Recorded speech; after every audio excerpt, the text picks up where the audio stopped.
আজ শিবরাত্রি, আমি মাছ খাবো না যতক্ষণ না কাটছে।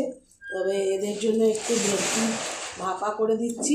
তার জন্য এতে ভেটকি মাছ নিয়েছি পেটিগুলো, আর একটা দিয়েছি, বাকি অন্য রেসিপি। আচ্ছা, তার জন্য এতে নিয়েছি নুন, হলুদ আর কাঁচা সর্ষের তেল। তারপর দিয়ে দেবো একটু লেবুর রস, এই টক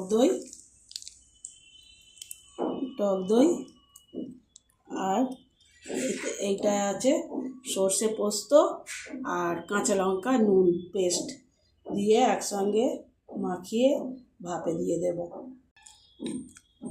মেখে নিচ্ছি ভালো করে, নিয়ে ভাপিয়ে রেডি হয়ে গেলে তোমাদের আবার দেখাবো।